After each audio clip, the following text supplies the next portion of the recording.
Well, a big part of the battle against fentanyl is educating people about its dangers, and you may already know one of the local people trying to do that. Maybe not by his name, but by his occupation. WGNO's Kurt Sprang talked to the pharmacist made famous on Netflix about his latest effort to save lives. Dan Schneider knows about being in something for the long haul. He's logged a lot of miles in his classic Mustang.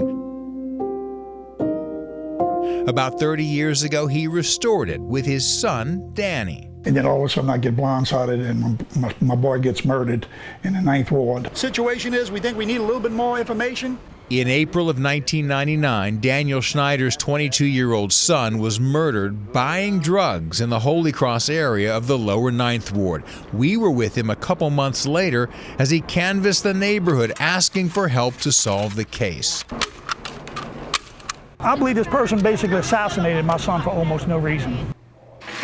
Schneider's work paid off. He found a key witness and a suspect was convicted.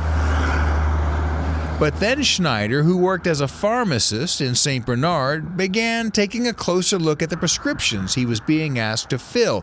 Too many, he felt, were for healthy young people, just like his son. They were prescribed one of the most potent painkillers at that time, OxyContin. And many of them were overdosing, some of them dying. In solving my son's murder, I took those skills and plugged them into going after pill mill doctors. That work also paid off for Schneider. He helped lead an effort to shut down pain clinics that at the time were creating a growing list of addicts. Schneider's story is retold in the hit Netflix documentary, The Pharmacist. I started noticing in the drugstore. We hope we can get some good statistics here. More recently, Schneider helped open rehab facilities like this one in 2020 in St. Bernard Parish, and to promote Narcan distribution events like this one in Covington in 2021. We have a chance to save them.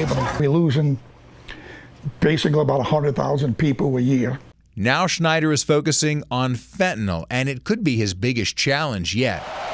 He says, imagine Tiger Stadium. You could fill it with bodies of the people that die every year. They claim it's like 300 a day. It's like an airliner crashing every day. Schneider says there's a treatment for fentanyl addiction, but it's not universally used. It's called Suboxone, and critics say it could be abused like other drugs. Still, Schneider hopes to convince leaders in Louisiana to elevate Suboxone to be the drug of choice to battle fentanyl dependence. And he says he's encouraged because there are signs people are getting the message about the dangers of fentanyl. In 2023, overdose deaths went down 3%. Now that's a big deal, because it almost never goes down. It's almost always going up.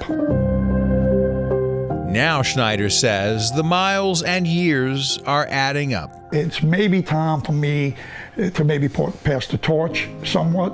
And he hopes those who follow have just as much drive to keep his mission moving. In almost everything I did that I accomplished, at one point in time I almost gave up on. Kurt Sprang, WGNO News. Schneider says his story may go beyond the Netflix documentary, The Pharmacist. He says he plans to write a book, and he says there's a chance his story could also become a movie.